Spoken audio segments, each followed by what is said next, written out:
Halo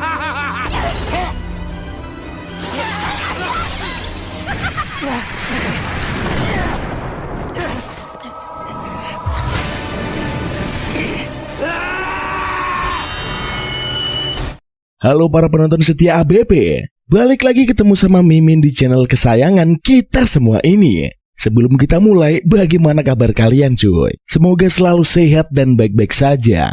Buat kalian yang belum subscribe ABP Official 2, digaskan segeralah. Soalnya kita juga akan upload video-video terbaru di sana. Apalagi juga akan ada giveaway sampai senilai Rp1,5 juta. Kurang gimana lagi tuh? Hehe, makanya segera mampir. Linknya akan Mimin cantumkan di deskripsi ataupun kolom komentar. Oke lah, kali ini Mimin mau bahas anime berjudul Sword Guide The Animation. Bagi yang demen anime kelam dengan aksi brutal dan tebas-tebasan full barbar, pasti masuk banget sama anime ini. Bercerita tentang seorang wanita yang meninggal dengan kematian mencurigakan di hutan. Di sampingnya, penempa pedang Amon menemukan seorang anak laki-laki yang baru lahir. Sekitar 10 tahun kemudian, anak laki-laki bernama Gai itu telah menjadi murid Amon. Dia kehilangan lengan kanannya saat membuat sebuah pedang. Amon memutuskan untuk mengambil pedang dengan kekuatan iblis yang telah diturunkan dari generasi ke generasi. Dia menjadikannya sebagai lengan buatan Gai. Itulah awal dari semua itu. Kisah tentang anak laki-laki ini telah menjadi satu dengan senjata iblis dan harus menghadapi pertempuran yang tak terhitung jumlahnya. Dari premisnya aja udah kece banget cuy. Makanya kita nggak usah lama-lama lagi ya. Langsung saja kita sikat menuju alur ceritanya. Tapi sebelum kita mulai, pasang dulu lah headset kalian. Lupakan kenangan tentang semua mantan. Atur posisi rebahan ternyaman kalian. Selamat menonton sambil geludakan. Ceki bro.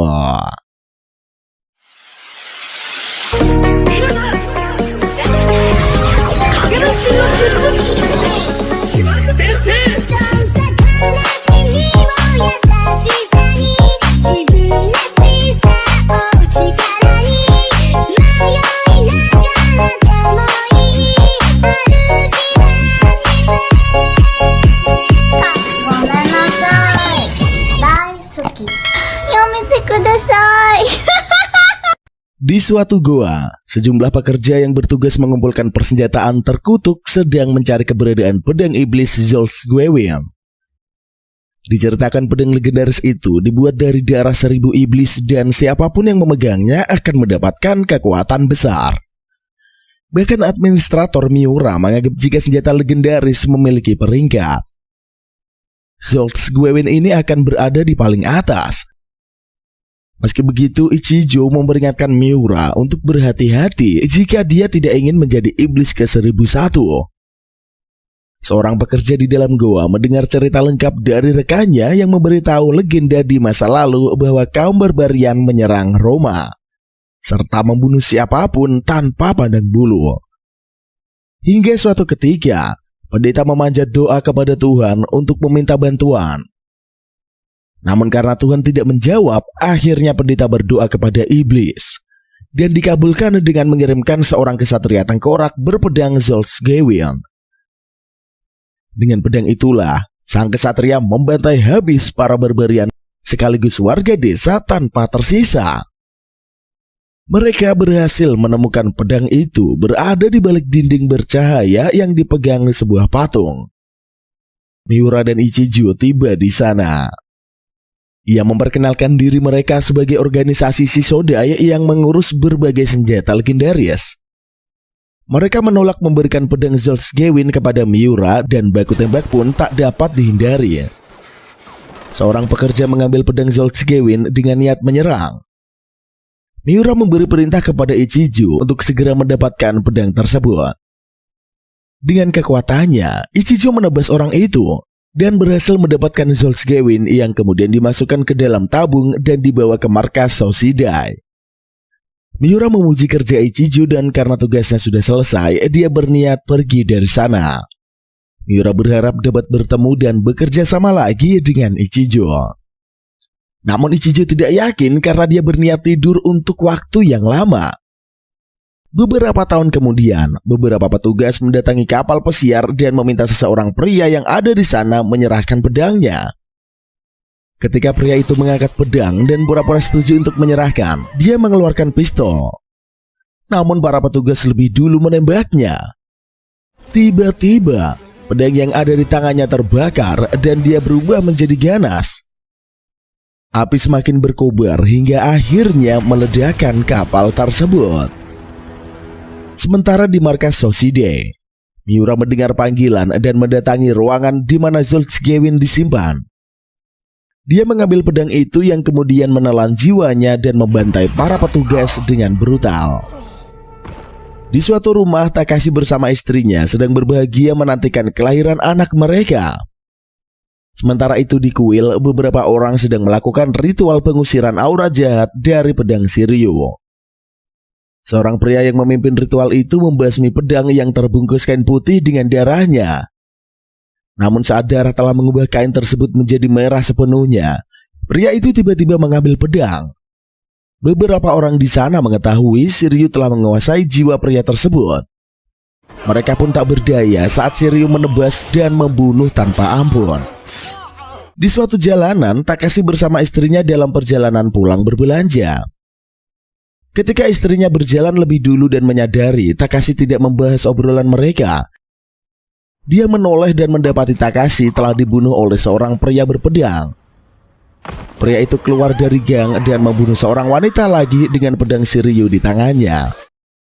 Tiba-tiba dia tersadar dan ketakutan menyadari apa yang telah diperbuatnya. Istri Takashi mengambil Shiryu yang tergeletak dan menggunakannya untuk membunuh pria itu. Namun pedang tersebut langsung menguasainya dan menuntut untuk terus membunuh. Wanita itu berusaha melawan, tapi pedang di tangannya tidak bisa terlepas. Di tempat yang berbeda, Soside melakukan pengejaran terhadap Miura yang membawa kabur Zoltgewin dan memintanya untuk menyerah. Namun Miura menolak dan mengayunkan Zoltgewin untuk membakar mereka. Seorang pria lain muncul dan memperkenalkan dirinya sebagai Flambert. Sementara Miura memperkenalkan dirinya sebagai Zoltgewin. Dengan menggunakan kekuatan pedang yang berada di tangan masing-masing, mereka berubah menjadi wujud kuat berzirah. Keduanya saling menerjangkan serangan hingga Zoltgewin mengalahkan Flambert tanpa kesulitan lalu pergi. Sementara itu di hutan, seorang penempa pedang bernama Amon menemukan istri Takashi gantung diri. Tidak jauh dari sana, dia menemukan bayi laki-laki dengan pedang Shiryu di atas tubuhnya. Dia menggendong bayi itu yang menangis seolah-olah memberitahu keinginannya untuk hidup. Beberapa tahun kemudian, seorang murid SMA bernama Sayaka makan siang bersama kedua temannya. Mereka mengajak Sayaka pergi ke karaoke, namun Sayaka menolak dengan alasan sibuk. Keduanya kemudian membahas Sayaka yang menolak pernyataan cinta Ishii. Saat mereka menduga Sayaka menyukai laki-laki lain dan menyebutkan banyak kelebihan Ishii, Sayaka hanya meminta maaf sambil tersenyum. Sepulang dari sekolah, Sayaka menghampiri Gai yang sedang menempa besi menjadi pedang. Sayaka menceritakan tempat karaoke yang didengar dari kedua temannya dan mengajak Gai pergi ke sana. Namun Gai menolak karena dia sibuk bekerja. Sayaka merebut pedang di tangan Gai dan mengatakan jika terlalu serius, dia tidak akan bisa membuat pedang yang bagus. Saat itu Tatsumi datang dan mengira Gai ingin menyakiti Sayaka. Meski udah dijelaskan bahwa Sayaka yang salah karena mengganggu Gai bekerja, Tatsumi tetap menyalahkan Gai dan menyuruhnya minta maaf. Amon datang dan menyudahi pertengkaran putrinya, Tatsumi dan Gai. Dia kemudian menyuruh Sayaka bersiap karena dia akan mengambil peran pendeta untuk ritual pembersihan Shiryu. Amon mengajak Gai pergi ke atas bukit tempat di mana ibunya dimakamkan. Dia memberitahu alasannya menghibur ibu Gai di sana. Karena dari tempat itu rumahnya terlihat dan ibunya bisa mengawasi Gai dari sana. Saat Amon menanyakan rencana yang akan dilakukan Gai karena dia sudah cukup dewasa, Gai mengatakan dia ingin tinggal bersama Amon selamanya dan menjadi penempa pedang. Sementara itu di pelelangan, Miki menerima misi untuk menemukan pedang Azot. Dia menemukan pedang itu berada di kota kaca dan memastikan keasliannya. Saat itu Markus datang yang ternyata juga menginginkan pedang tersebut. Ia menceritakan legenda di balik pedang Azoth. Ketika Paracelsus membuat perjanjian dengan iblis dengan menjual jiwanya untuk menguasai pengetahuan dan berhasil menyelesaikan batu filsuf. Namun pada akhirnya Paracelsus melanggar janjinya dan menyegel sang iblis ke dalam batu filsuf yang berada di pedang Azoth. Di sisi lain, Tatsumi melihat Guy yang berada di ruangan tempat Shiryu disimpan. Dia kemudian menceritakan hal itu kepada Amon. Tetapi Amon tak mempermasalahkannya dan menceritakan saat dia pertama kali menemukan Guy. Bayi itu menggenggam erat pedang Shiryu di tangannya, seolah pedang itulah yang membuatnya tetap hidup. Amon mengatakan Shiryu telah memilih Guy dan itu sebabnya mereka membutuhkan darah Guy untuk menenangkan pedang tersebut. Dia menanyakan apakah Tatsumi sanggup melakukan tugas tersebut. Karena dirinya bahkan tak mampu dan mengakui Guy telah mencapai keadaan yang tidak mampu dicapainya. Besok malamnya mereka bersiap untuk ritual penenangan Shiryu. Sayaka keluar dengan membawa pedang. Sementara Guy menutup mengiris tangannya untuk meneteskan darah ke pedang tersebut. Tatsumi bertekad dia tidak akan membiarkan Guy menjadi yang terpilih. Namun tiba-tiba sesosok iblis muncul merasuki Sayaka dan mengendalikan gadis itu. Saat Shiryu berniat menebas Tatsumi, Guy mendorongnya sehingga tebasan itu memotong lengannya. 1 minggu kemudian, Sayaka khawatir karena Guy masih berteriak kesakitan. Amon mengatakan Guy merasakan sakit yang tidak terlihat di lengannya yang hilang. Serta rasa sakit itu tak nyata, tak bisa disembuhkan. Amon pergi ke ruangannya sambil memegang Shiryu. Dia mengatakan Guy memeluk pedang saat itu masih bayi dan menganggap Shiryu adalah pelindungnya. Dia kemudian meminta Shiryu menjadi tangan Guy dan melindunginya. Amon meletakkan pedang itu ke panas api dan mulai menempahnya. Sementara itu di pelelangan, Miki berhasil mendapatkan pedang Azoth dengan penawaran tertinggi mengalahkan Markus. Dia menghubungi Kyoka dan mengatakan akan segera membawanya ke Soshidai. Di perjalanan, Markus menghadangnya dengan membawa pengawal dan memintanya menyerahkan Azoth. Namun Miki menolak dan membereskan masalah itu tanpa kesulitan. Tiba-tiba Miura datang dan berniat melawan Miki. Melalui sambungannya, Kyoka meminta Miki kembali karena dia tidak akan bisa mengalahkan Miura. Tetapi Miki merasa dirinya mampu melawan Miura dan memunculkan pedang Falgon dari tangannya. Sementara itu Guy terbangun dari tidurnya dan terkejut mendapati lengannya yang telah hilang digantikan lengan besi di dalamnya yang terdapat pedang Shiryu.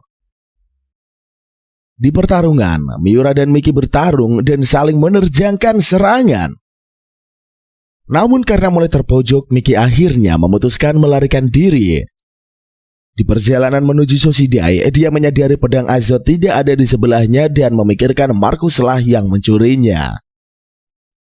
Guy menemui Amon dan berlutut cukup lama sebelum dia menanyakan alasan Amon memberikan Shiryu kepadanya. Amon memberitahu Shiryu adalah pedang pelindung Guy dan pedang itu akan menjadi tangan kanan untuk melindunginya. Setelahnya Sayaka menemui Guy dan merasa lega karena laki-laki itu udah tidak merasakan sakit lagi. Guy menyebut Amon bodoh karena menghancurkan Shiryu untuk dirinya. Namun Sayaka memberitahu ayahnya melakukan itu demi melindungi Guy. Sementara itu Tatsumi memprotes keputusan Amon karena memberikan Shiryu kepada Guy. Amon mengatakan Shiryu dan Guy memiliki ikatan takdir. Dan jika Guy dapat hidup sebagai pedang, dia akan menjadi mahakaryanya. Di markas Soshidai, Miki dan Kikyo mengumpulkan informasi tentang Markus dan mendapati fakta. Dia kehilangan kedua orang tua serta adiknya pada suatu kecelakaan. Dan kecelakaan itulah yang membuat Markus mengalami lumpuh sebagian dan tidak dapat disembuhkan. Miki meyakini Markus telah mengetahui kekuatan tersembunyi Azoth dan berharap mereka belum terlambat. Sementara itu di rumahnya, Markus menikmati sarapan bersama ayah, ibu, dan adik perempuannya. Namun Markus merasa sangat muak dan marah kepada orang-orang itu yang disewanya sebagai keluarga palsu.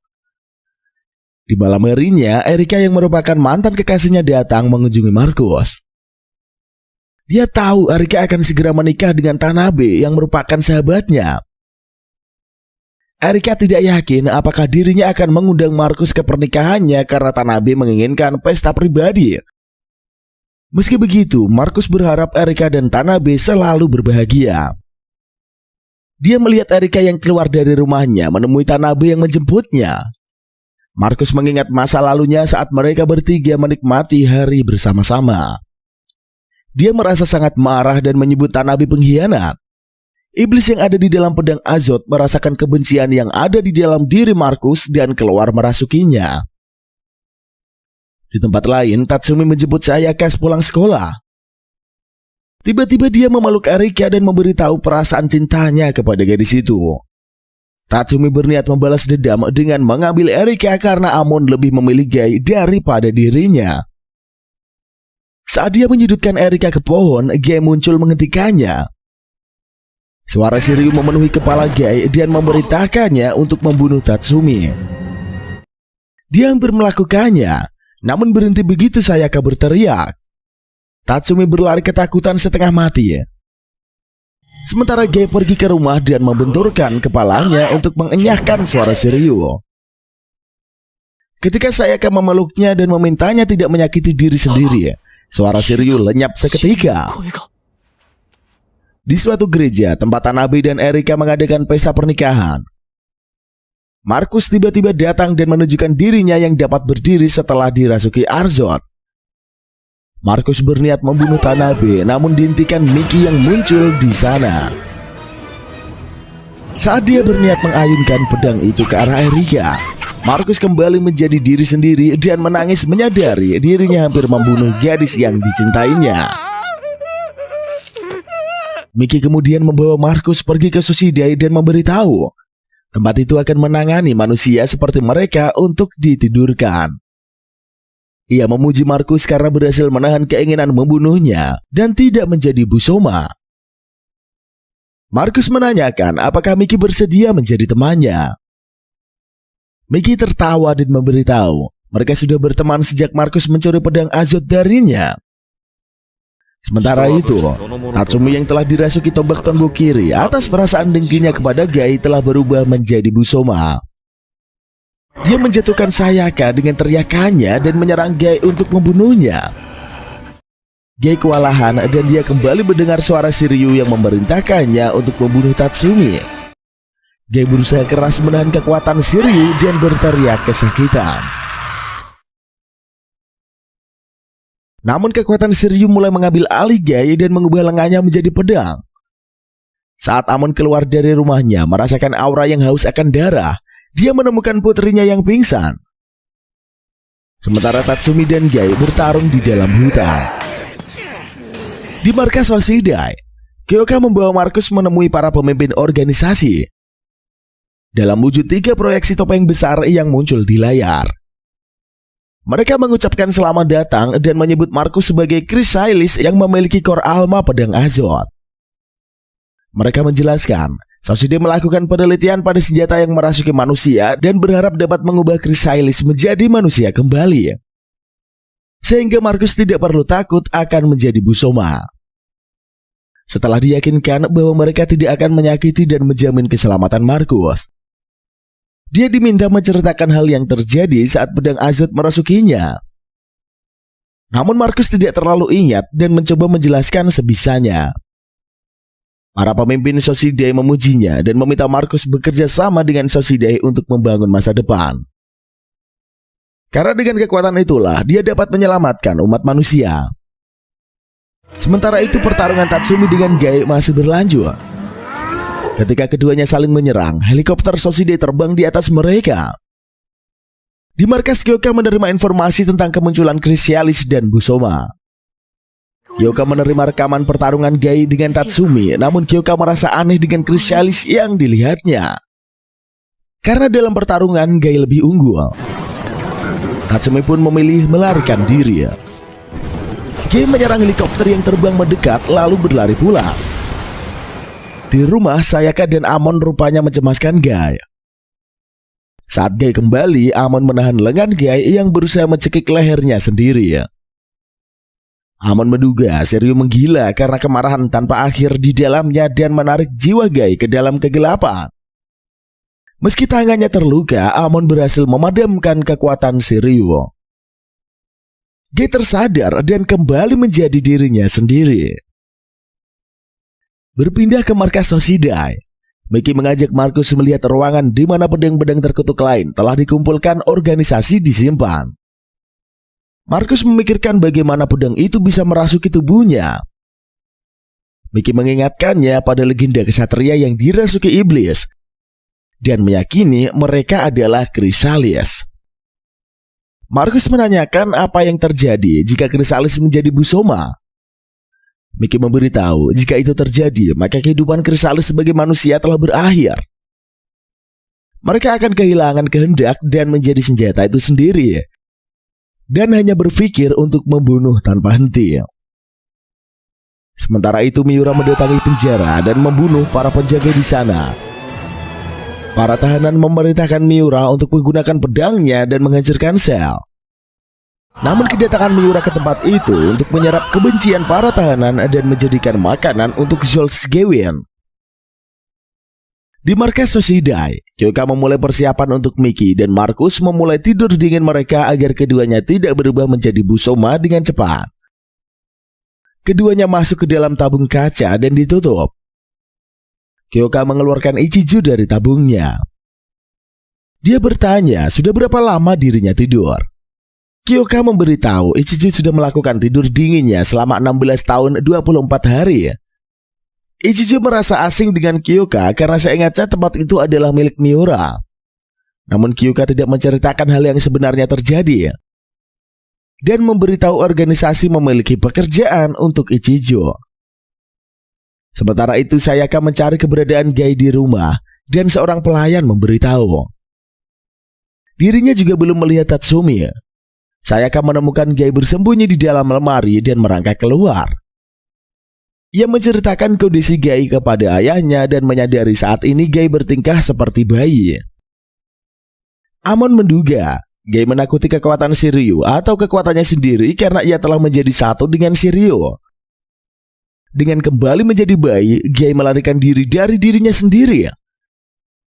Sementara itu, di dalam hutan rupanya Tatsumi telah sepenuhnya menjadi Busoma membunuh seekor anjing dan seorang manusia.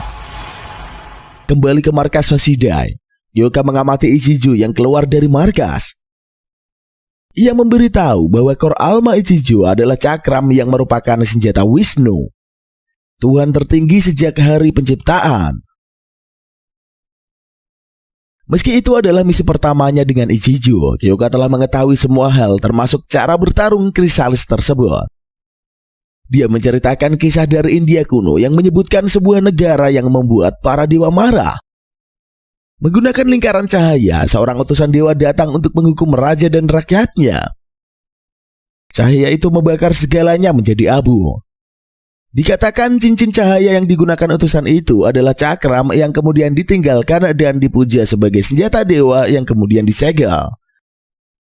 Kyoka mengatakan pengguna cakram sebagai Kor Almanya adalah Chrysalis terhebat di Isodai, yaitu Ichijo. Sementara itu Sayaka mencari keberadaan Guy dan menemukannya di depan makam ibunya. Guy mulai menangis tepat saat hujan turun. Sayaka mengingat ucapan ayahnya Guy saat ini adalah seorang bayi, sehingga dia memeluknya dan menenangkannya. Untuk menghibur Guy, Sayaka memberitahu sebuah festival akan diadakan dan dia mengajak Guy pergi ke sana. Setelah pulang, Sayaka menyuruh Guy mengenakan yukata milik ayahnya. Keduanya pun bersiap berangkat ke festival. Di ruangan yang lain, Amon menemui seorang pria yang memesan sebuah pedang kepadanya.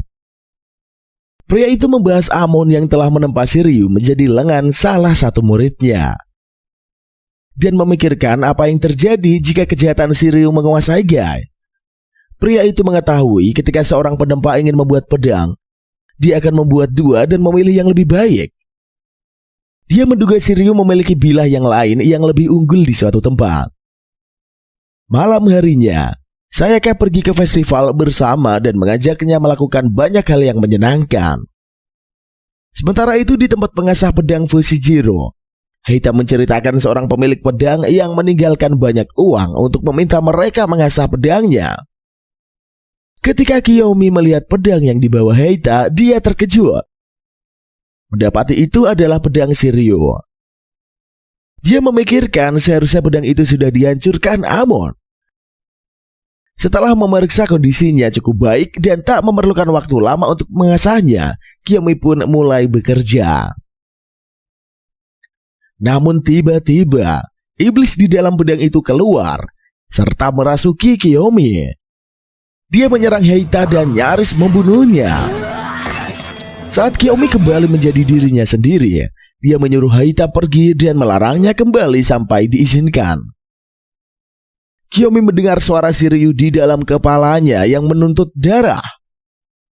Dia meneteskan darahnya ke bilah Shiryu dan terus mengasahnya.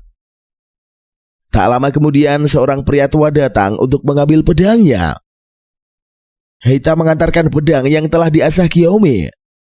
Pria itu mengatakan dia ingin bertemu pengasahnya. Namun mengetahui bahwa sang pengasah pasti kelelahan. Di dalam kamarnya, Kiyomi bernafas cepat dan tanpa kesakitan.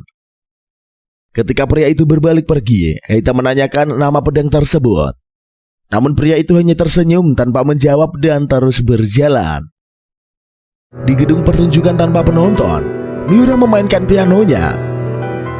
Flamberge datang menginterupsi permainan Miura dan berniat menyelesaikan pertarungan mereka di masa lalu.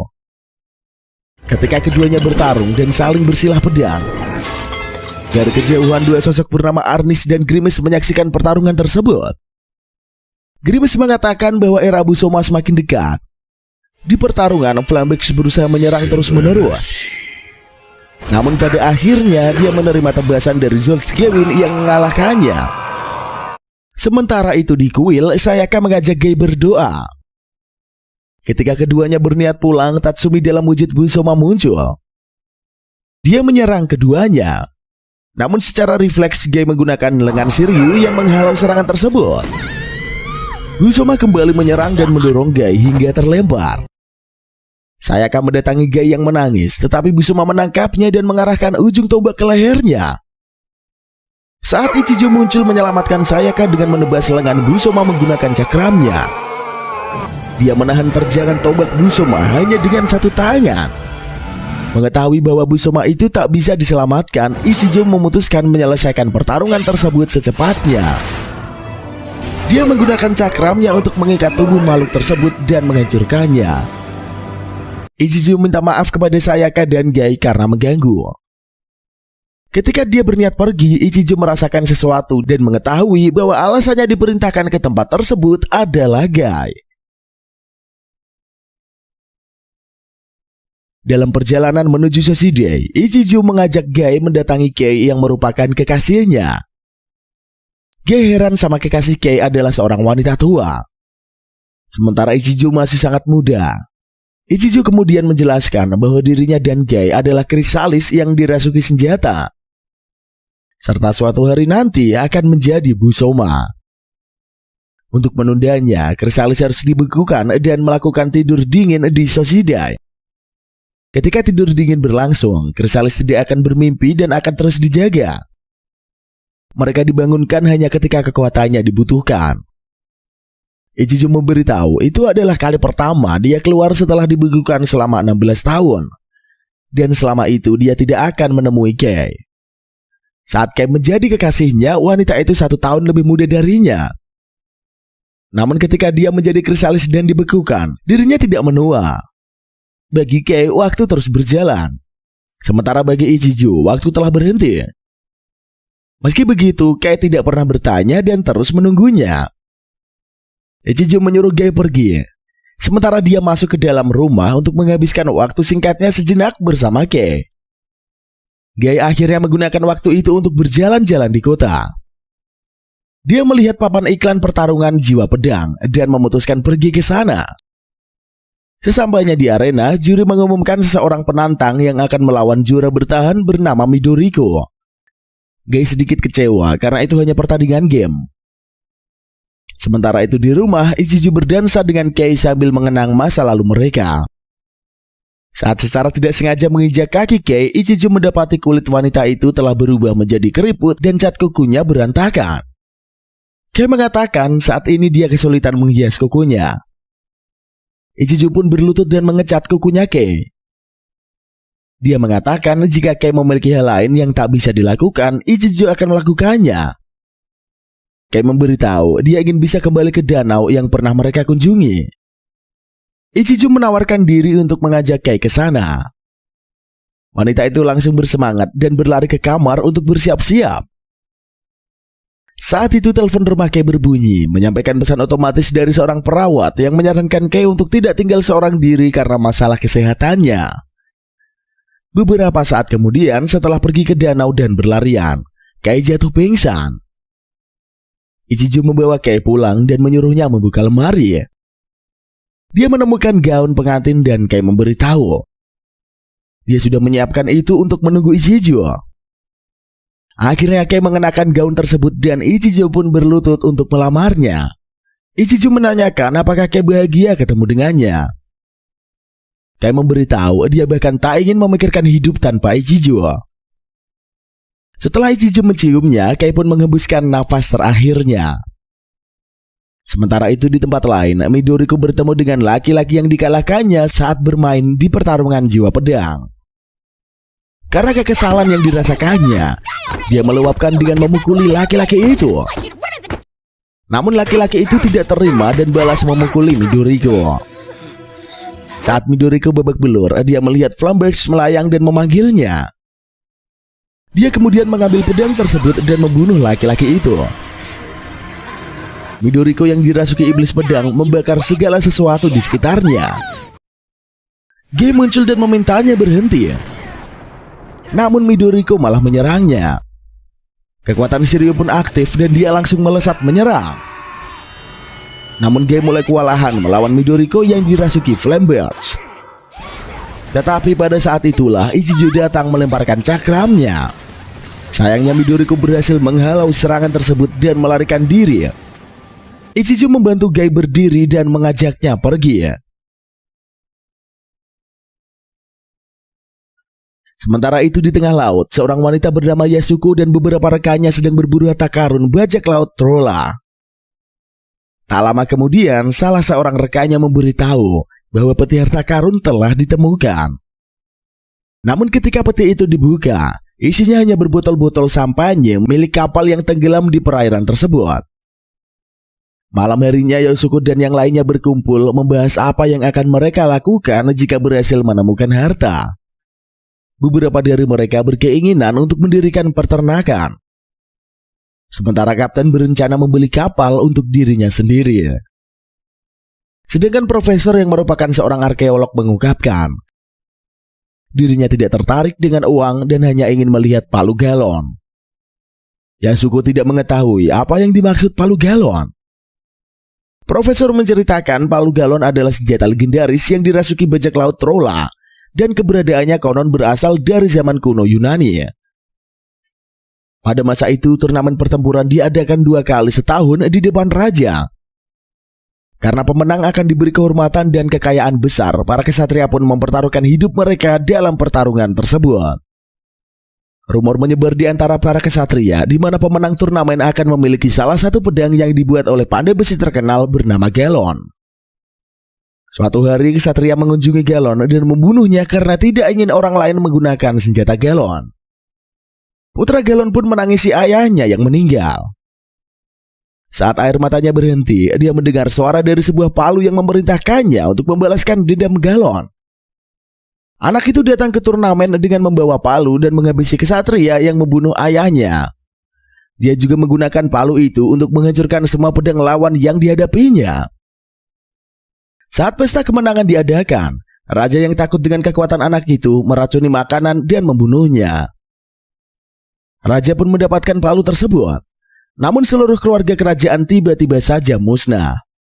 Diceritakan raja teracuni oleh palu tersebut dan menjadi gila, kemudian membunuh keluarganya sendiri.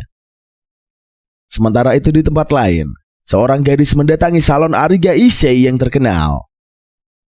Dia meminta Issei memotong rambutnya. Dengan kemampuannya yang handal, gadis itu pun sangat puas dengan hasil potongan rambut Issei. Setelahnya Issei melakukan wawancara dan menerima pujian atas kisah spesial tentangnya yang diliput dan sukses besar. Issei menerima pertanyaan tentang tipe gadis idealnya. Dia memberitahu dirinya mencari gadis dengan rambut paling indah itu di dunia. Dan jika menemukannya, dia akan membunuh gadis itu dengan tangannya sendiri. Meski dia mengatakannya hanya bercanda kepada sang reporter, Issei mengungkap dalam perjalanan pulang setelah wawancara itu selesai, dirinya bersungguh-sungguh. Saat itulah ingatan masa lalunya berputar pada hari di mana adiknya meninggal. Di kejauhan, Issei melihat pembunuh itu adalah seorang gadis berambut sangat indah. Keesokan harinya, Dick memberitahu Billy bahwa dia telah menemukan harta. Sesaat setelah harta diangkat, mereka pun langsung berkumpul merayakan keberhasilan tersebut. Ketika Yasuko berniat ke kamar kecil, dia terkejut mendapati Dick telah tewas. Sementara itu di salonnya, Issei menerima pelanggan seorang wanita berambut emas. Dia terkejut saat mengenali rambut itu adalah rambut wanita yang membunuh adiknya. Wanita itu sepertinya juga menyadari Issei mengingatnya. Dia kemudian memberitahu tak lama lagi Issei akan mendapatkan Nebest Gima yang merupakan pedang legendaris dari tempat tinggal peri salju. Wanita itu menceritakan asal-usul pedang itu berasal dari bertahun-tahun lalu. Ketika dua orang kampung jatuh cinta dengan peri salju, keduanya bertarung memperebutkan cinta mereka yang kalah menjangkau peri salju dan membisikkan keinginan terakhir kepadanya. Sesaat aku akan mati, tolong peluk aku di dadamu.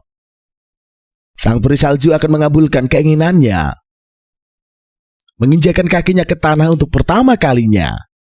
Namun kemudian dia mematahkan rusuknya sendiri dan menusuk dada sang peri. Orang itu lebih memilih membunuhnya daripada membiarkan orang lain memilikinya. Kemudian tulang yang merenggut nyawa sang peri menjadi iblis Nebest Gima dan menjadi haus darah.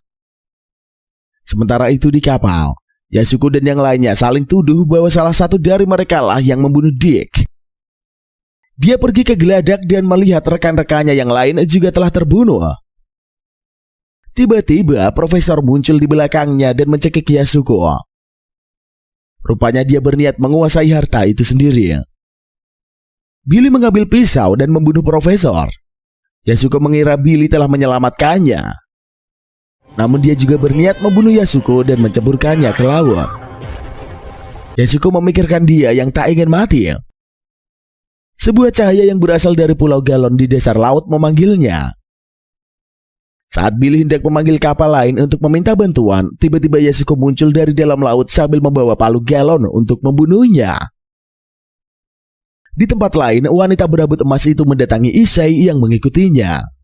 Issei melepaskan tembakan, namun terkejut wanita itu tidak terluka. Wanita itu mengeluarkan Nebest Gima dari tubuhnya dan memasukkannya ke tubuh Issei.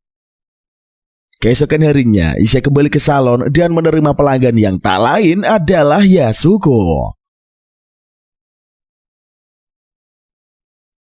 Beberapa hari kemudian di markas Soside, Kyoka menjelaskan asal-usul tentang pedang halberd yang harus ditemukan Miki dan Marcus.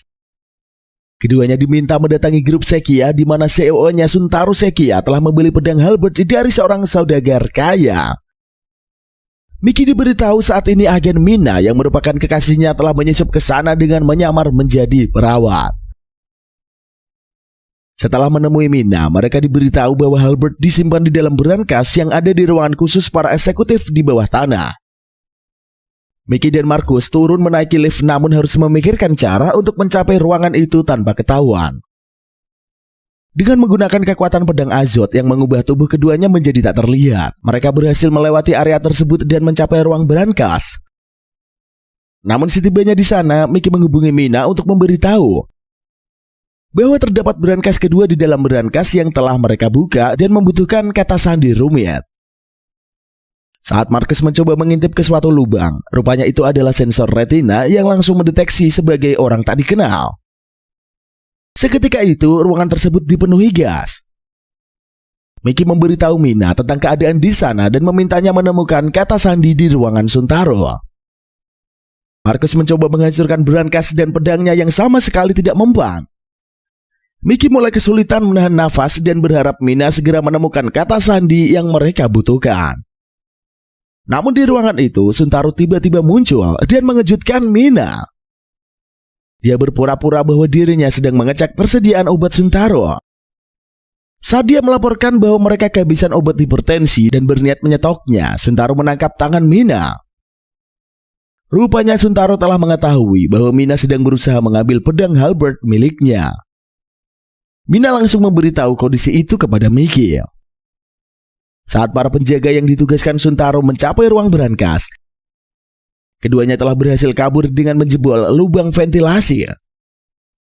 Sementara itu, Suntaro ternyata menyembunyikan halberd di kamarnya dan telah dirasuki iblis. Dia mendekati Mina, berniat menghabisi wanita itu dengan senjatanya. Miki datang tepat waktu menyelamatkan Mina. Namun halberd yang diayunkan Suntaro telah menusuknya.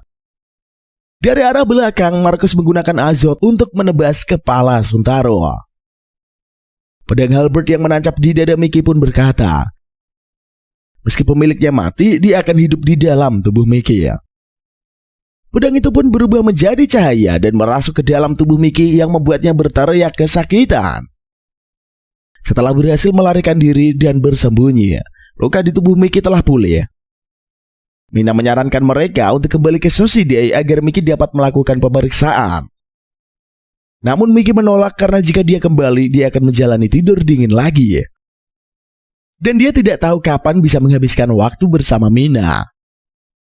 Miki meyakinkan meski saat ini tubuhnya memiliki 2 senjata, dirinya akan baik-baik saja. Akhirnya Markus memutuskan pergi dan membiarkan kedua pasangan itu menghabiskan waktu bersama. Keduanya pun pergi ke taman hiburan dan mencoba berbagai macam wahana. Saat hari telah sore, Miki dan Mina duduk di bangku dan berciuman. Namun tiba-tiba suara iblis itu memenuhi kepalanya. Miki meminta Mina pergi ketika jiwanya diambil oleh pedang dan mencoba menyerangnya. Ichijo yang tiba di sana pun bersama Gai langsung melancarkan serangan. Namun Ichijo kewalahan dan terhempas keras. Mina memanggil Miki untuk mengembalikan jiwanya. Saat itu Gai menebas dari belakang dan mengembalikan Miki menjadi normal. Mereka kemudian membawa Miki kembali ke Susidai untuk diperiksa. Namun hasil pemeriksaannya sangat buruk. Dia akan menjadi busoma sepenuhnya. Meski begitu, Mina tidak memberitahu Miki yang sesungguhnya dan mengatakan bahwa Miki baik-baik saja. Lalu Miki dan Markus kembali ke dalam tabung untuk dibekukan.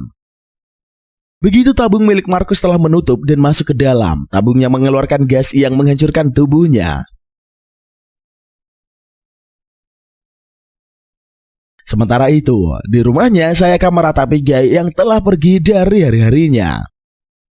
Amon yang mengetahui kesedihan putrinya menjelaskan Gai dipandu oleh takdir dari Shiryu dan mencoba hidup sebagai pedang. Namun Sayaka menyangkalnya dan memberitahu Gai adalah manusia normal dan dia tidak bisa hidup sebagai pedang. Di markas Susidai, Gai menatap bulan saat Ichijo datang. Ia menyarankan Ichijo untuk ke rumah sakit. Namun dia menolak dan memberitahu Chrysalis dapat sembuh dari luka dengan cepat. Ichijo kemudian bertanya kepada Gai memiliki seseorang yang dia suka dan mengingat anak perempuan Amon yang bernama Sayaka. Gai menyangkalnya dan Ichijo kembali bertanya apakah dia memiliki seseorang yang ingin diajak menghabiskan hidup bersama. Gai memberitahu dirinya sudah tidak sendiri sejak lahir dan akan selalu begitu. Ichijo mengatakan jika dia tidak memiliki seseorang untuk dilindungi dan dicintai, artinya dia tidak bisa melindungi dirinya sendiri dan atas alasan itulah Ichijo menganggap Gai lemah. Keduanya kemudian membuat sukiyaki untuk makan malam. Gai bertanya alasan Ichijo bergabung dengan Shishodai. Ichijo memberitahu dirinya melakukan itu untuk bertahan hidup agar tidak menjadi busoma. Gai bertanya lagi mengapa Ichijo takut menjadi busoma. Ichijo mengatakan jika dirinya menjadi busoma itu artinya dia telah kehilangan dirinya sendiri dan tidak ingin itu terjadi. Gai tidak memahami mengapa Ichijo sebegitunya ingin hidup. Ichijo mengingat masa lalunya ketika dia mendapatkan cakram dan meminta Gai untuk tidak dikendalikan senjata, melainkan harus menggunakan senjata itu untuk melindungi orang yang dicintainya. Sementara itu, Sayaka dan teman-temannya baru saja berpisah. Ketika dia berniat pulang, seorang laki-laki bernama Matoba Shin muncul dan meminta Sayaka membantunya mendatangi sebuah petisi. Setelah setuju untuk membantu dan berbalik pergi, Sayaka dihadang oleh dua laki-laki yang mengganggunya. Tiba-tiba Shin datang dan meminta keduanya tidak bersikap kurang ajar kepada Sayaka. Namun mereka malah menghajar Shin hingga babak belur. Kedua laki-laki tersebut kemudian pergi dan bertemu Midoriko. Mereka menggoda Midoriko yang berniat membuka baju mengira gadis itu akan melakukan hal yang menyenangkan. Midoriko ternyata mengeluarkan Flame Burst dan menebas salah satunya. Laki-laki yang berhasil selamat pun langsung melarikan diri. Sementara itu, Sayaka menunggu Shin hingga tersadar setelah pingsan dihajar. Saat Shin akhirnya bangun, keduanya melihat Midoriko berjalan mendekat. Shin bingung bagaimana gadis itu bisa berjalan di atas api tanpa terbakar. Tiba-tiba api itu padam dan Midoriko tidak ingat apa yang dilakukan sebelumnya. Meski begitu, Midoriko tetap mengayunkan pedangnya ke arah Shin dan Sayaka yang berada di depannya. Pada saat itu Gai datang menghalau pedang Midoriko. Sementara Shin terkejut mengenali lengan buatan Gai yang terbuat dari Shiryu. Di tempat lain, Ichijo mencari keberadaan Gai yang disuruhnya berbelanja. Ketika dia berbalik, Ichijo melihat Miura yang berdiri di hadapannya. Namun Miura menolak dipanggil dengan nama lamanya dan memberitahu dirinya adalah Zoltz Gewin. Ichijo kemudian mengetahui apa yang terjadi pada Miura. Dia berniat menghabisi Miura karena telah menjadi busoma. Namun Miura menghilang ke balik bayangan. Saat Ichijo berniat menangkapnya, gelombang udara membentur tangannya dan membuatnya kesakitan. Sementara itu Gai menebas Midoriko yang kemudian melarikan diri. Dia berbalik dan melihat Sayaka yang mengkhawatirkannya. Sayaka mengajak Gai pulang, namun dia menolak dan memberitahu dirinya tidak memiliki tempat untuk pulang. Sayaka pun menangis ketika Gai berjalan pergi meninggalkannya. Keesokan harinya di sekolah, guru memperkenalkan seorang murid baru. Saat Sayaka menengok, dia terkejut melihat Matoba Shin di depan. Di markas Soside, untuk menangani Markus, Mina diubah menjadi seorang wanita berwajah lain dan menerima identitas baru sebagai Aya Takagi. Dia berniat bertemu dengan Markus yang baru saja dikeluarkan dari dalam tabung untuk melakukan konseling. Namun Markus terkejut melihat wajah Aya yang sangat mirip dengan Erika. Markus menanyakan keberadaan Miku dan menduga dia masih dibekukan. Markus merasa sedih menyadari saat ini dirinya hanya seorang diri. Namun Aya mengatakan saat ini Markus memilikinya dan dia bisa menceritakan apapun kepadanya. Markus mengingat kejadian yang menimpa Miki dan mengungkapkan ketakutannya menjadi busoma. Aya menenangkannya dan mengatakan Soside akan melakukan segalanya agar Markus tak menjadi busoma. Sementara itu Ichijo dan Gai dalam perjalanan kembali menuju Shishodai. Dia menceritakan bahwa krisalis tak ubahnya seperti pasien yang tak bisa diobati. Ada banyak senjata di dunia yang disebut Sage Alma yang dapat merasuki manusia. Ichijo menganggap Shiryu milik Gai yang telah mengkristal secara eksternal adalah kasus langka. Shishodai dibuat untuk mengumpulkan Sage Alma dan menjaga Sage Alma di dunia. Fasilitas di mana orang seperti mereka dirasuki Sage Alma akan diisolasikan dan diteliti sebelum berubah. Krisalis yang datang ke Soside akan dibekukan dan mereka akan membuat obat hingga obat itu diciptakan. Sementara itu di sekolah, Shin yang memiliki kemampuan berbahasa Inggris sangat mahir pun dengan mudah disukai teman-temannya. Meski Nomura dan kedua temannya nampak tidak menyukai keberadaan Shin di sana, Shin berjalan di koridor. Namun Nomura menjegalnya dan menindasnya.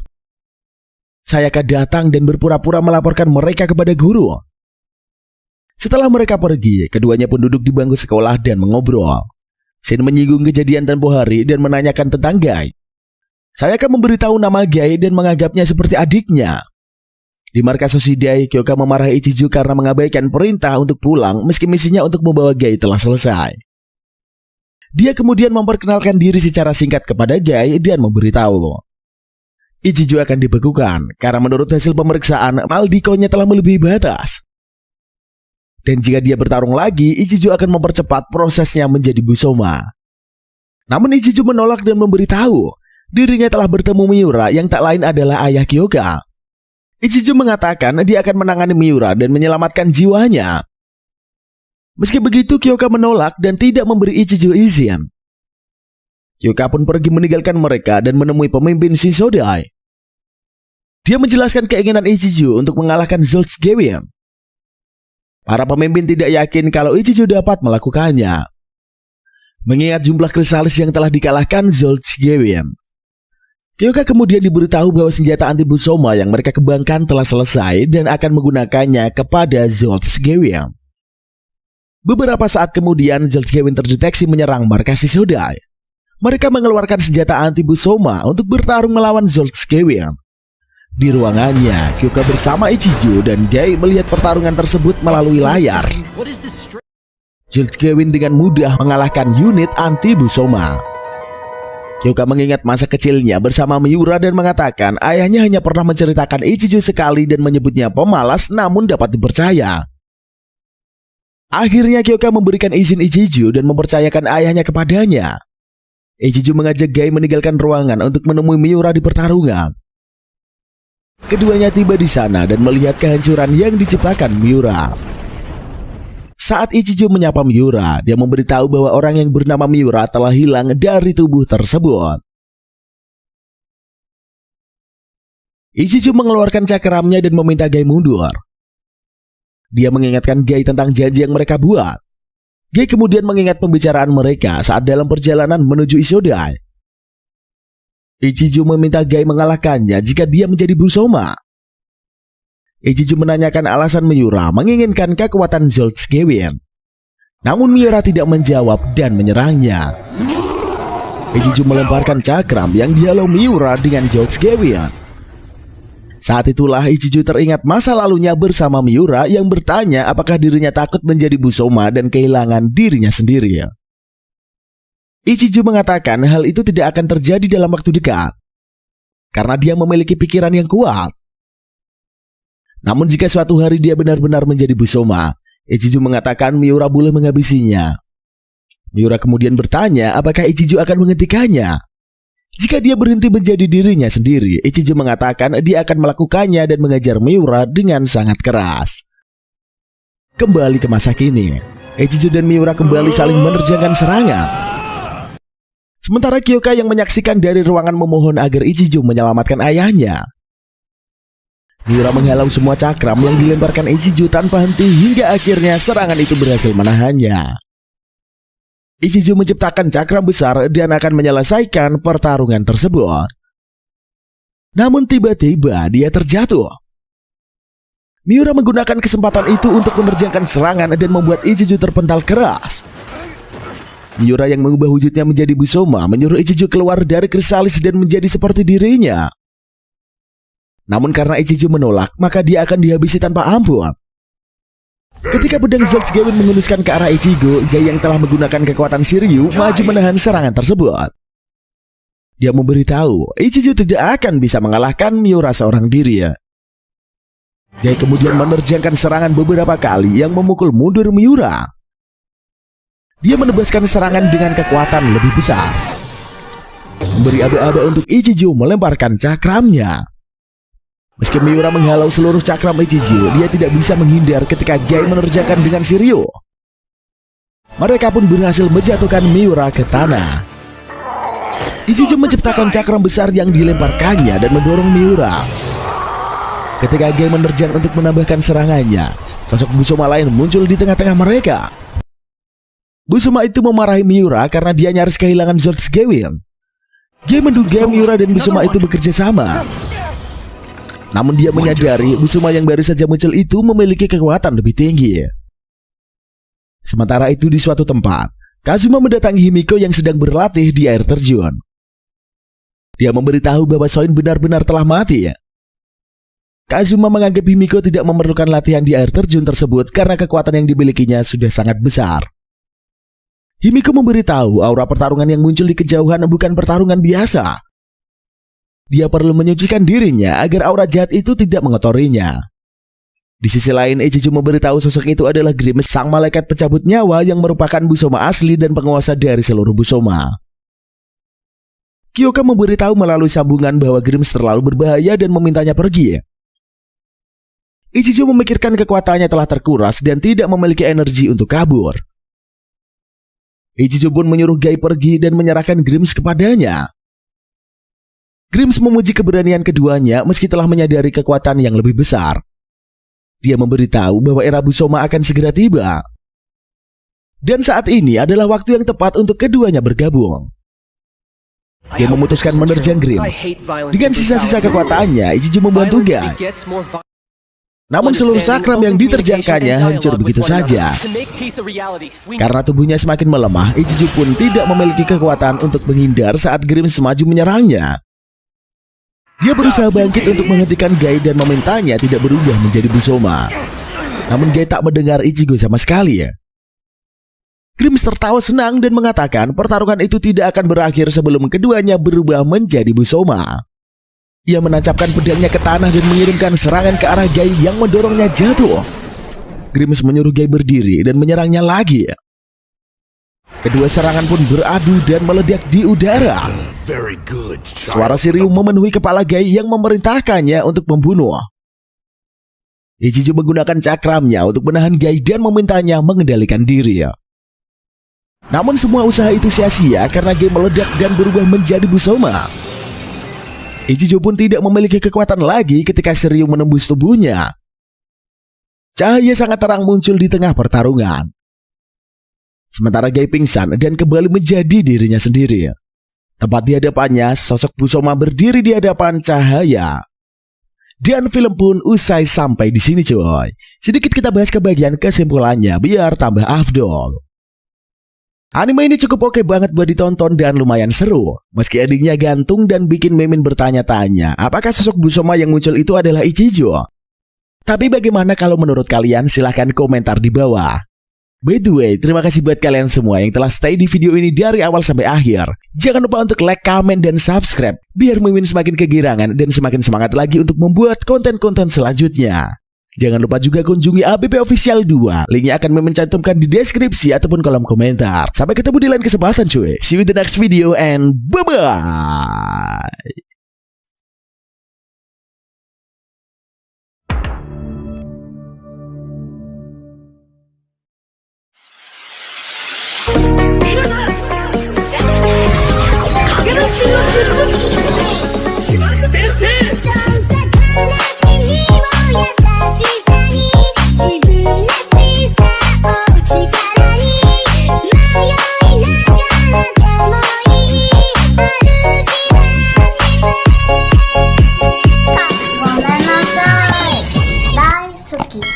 Yummy, ください